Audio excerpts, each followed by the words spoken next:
you know, leveled up, unlike anything we've really seen in any other country. But also, you know, we've got a man like Tigerton. Tigerton's good, man. He's been around for a good while, always been that sort of like a beacon of consistency.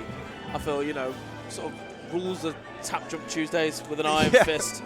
I think the test for Tigerton is always going to be events like this. I think like Tom is an absolute beast, regional, local level, and there's, again, it's sort of a character thing. Roy can be a little bit swingy and inconsistent.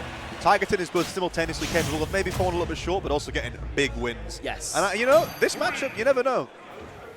I think Tigerton's got a good shot here. I really do. Not like a pretty big seeding difference. Like you said, Gogesta like seed 33, but you know, Tigerton in that top 100 for a reason. So we are already seeing a pretty strong start here from Gogesta, just going immediately for that down air. And that's the thing with Bowser, is that you're not going to see like loads of different combos, but his damage output is utterly disgusting. And he's a fast boy as well. Like the fact that the screen shakes when he runs at you. I mean, I'm shaking right now. Only 13% of nut start. It's a pretty tricky draw, I feel like. You know, Tigerton is the expert on the sword characters. Bowser can do pretty well against swords, it feels like. I mean, he's got just like these sort of quite big disjointed hitboxes in themselves. He can be difficult to kill, unless you're Roy. No, he lived! Wow, yeah, just about. Tigerton not willing to take the risk. We already saw in that first exchange that there is that little bit of inherent risk when you go off against Bowser. You know, if you trade and you don't quite have that knowledge or reaction time to just know that, ooh, I need to either tech here or I need to up B at a certain angle, it can be really, really detrimental. And so Tigerton electing to play it a little bit safe, but then at least in situations like this where you're forcing Bowser up to that 160, and finally at 170 center stage, that side B, as ludicrous the number of tweets that it's caused, and yet it took to 170 to be able to take that first stop. Yeah, Bowser is a heavy boy, and it feels like this is going to be a matchup of juggling. It's about keeping Bowser in permanent disadvantage, because Bowser really does not need much to get cooking. Like, there's a situation, I think Tigerton rolled into Bowser, just slightly misspaced, was in the Flame Breath for a little while, took like 40. But just like one tiny little spacing error, and it's, you know, that is the punishing nature of Bowser, and that sort of big, like sweeping arm, sort of doing the turned around before he did the up tilt hit behind him. Yeah. Cheeky bit of movement. We see Tigerton just getting straight back into it, a couple of up airs just to get something going, and again, these up Bs out of shield are going to be so devastating. It's such a fast option Bowser's got available. I love that slight delay on the jab 1-2 and that roll in. You mentioned it earlier, the fire breath does so much damage. 2 back airs for good measure. However, Tigerton finally managing to get back into center stage, however, has taken a lot of damage, a big price to pay. Okay, just sort of going for that kind of big Hail Mary down there, but again, when you're playing Bowser, A is really heavy, and B, he's got like a couple of pretty cheeky combo breakers. It can be difficult to like find like a good risk reward or like get the big punish for something like whipping a down air. He's going to live for a while, and we saw him live for quite a while that first stock. It's much the same this second stock. Wow, just the parry on it to then get the side B. Excellent DI from Tigerton. Again, you know, you're not going to catch him slipping on DI like that. You can die so early to that side B if you don't know the angle that you're going to be sent at. But, you know, Tigerton, again, being one step ahead, but that is just the inherent, you know, disgusting nature of Bowser, is that you're living to that 150, 160, and then he becomes a rage monster, and then you're flying even further into the blast zone, as we just saw. It's fuel for the fire, and I think we saw there that wins from Tigerton. I felt that. That back throw again, it's just, we always think about the small margins in Smash. I think Bowser is almost like the small margins character, where like there's a spacing of a move slightly is the difference between putting Bowser in disadvantage for 10 seconds, or you just die. Yeah, honestly. and it can feel so swingy, and I think there's, you have to be a certain freak of a human being to play Bowser. I'm just going to say that. Just you have to have a certain way of looking at the world and saying, chaos is what I seek. Yes. And I'm going to grab people. It's like I'm relying on fear and fear alone, and I'm relying on the fact that you're a little bit nervous and you did misspace that, and now I get to party. Ooh, OP for me? For me? Rolled into my Flame Breath, 40%, you shouldn't have. Yeah. Tigerton there, I think, again, doing little bits of damage here and there, but again, it's, if you're going to beat Bowser, you have to destroy Bowser. Yes. It's like it's difficult to narrowly win against a Bowser if you're both kind of like playing it through this game. Like, it's like, you know what, if you trade with Bowser, Bowser's like, great, good news for me. So we'll see. Small battlefields to pick. Nice little comfort stage of Roy's.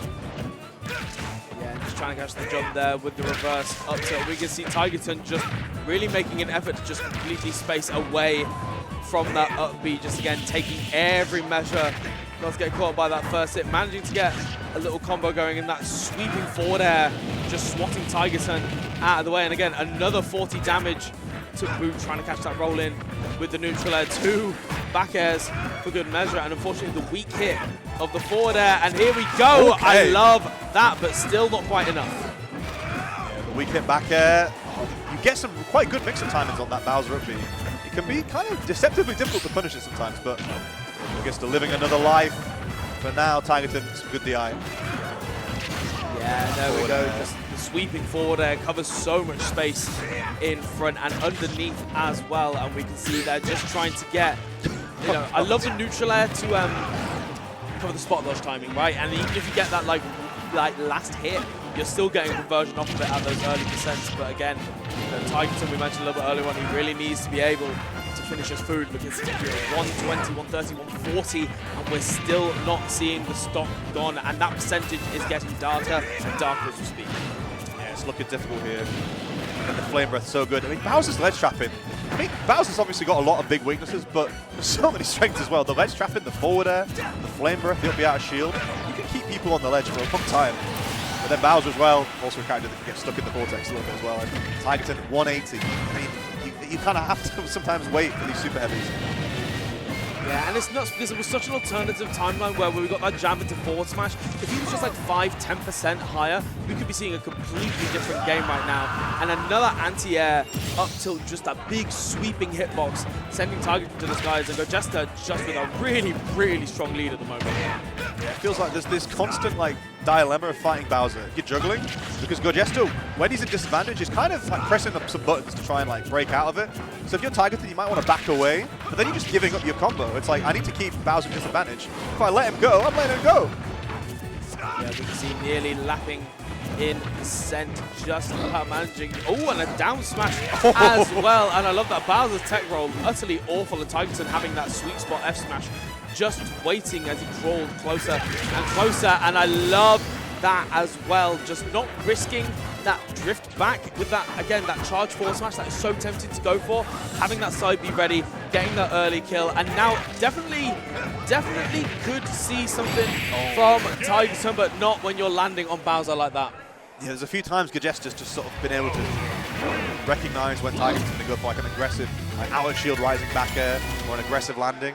And that's the thing, Bowser's scary. I think that up smash is like invincible for some of it as well. Yes, it is. It's like, that's the thing, Bowser's this sort of extremes character, both amazing and terrible at the same time. Yeah, honestly. But it's so much easier said than done to kind of exploit the terrible things without getting hit by a lot of the silly things as well. So that's the life. But yeah, you can see why, Gogesta, 33rd seed? A lot of the decision making is really smart.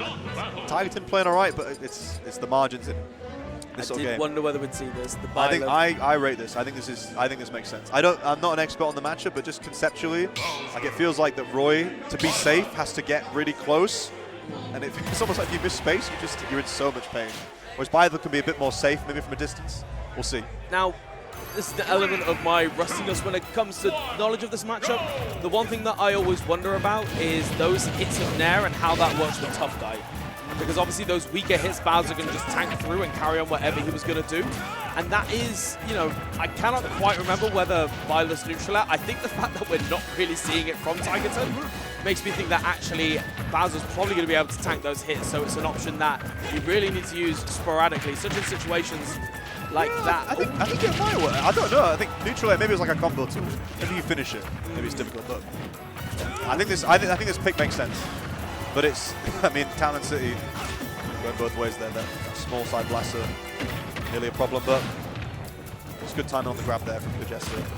I love the fact that Gogesta has got that mix-up again. So instead of waiting for like the roll timing, which he's always been going for, he like waited that little bit extra, anticipating that Tigerton was going to go for a different option. However, what a lovely little two-piece there from Tigerton with his first lead in the set, and the start, that is the climb.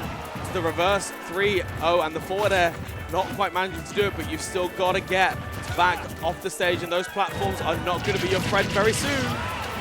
It's really good DI there, 157. It feels like Tigerton's struggling to get off the ledge a little bit. Has to re-grab. Manages to time that perfectly. And Again, I think we're seeing here, this is the advantage of Byleth. You are, as people would say, the distance demon, which means you're not going to get upbeat out of shield as much. You see there, the only punish was really there, this sort of a jump side B out of shield, but didn't reach. And I feel like with Byleth as well, I think Tigerton's Byleth is really good at landing those like really early kills. Like it kind of confirms out the down air, that back air that took the first stock. So maybe, hopefully we'll see Bowser not living until 180% this stuff. We'll see.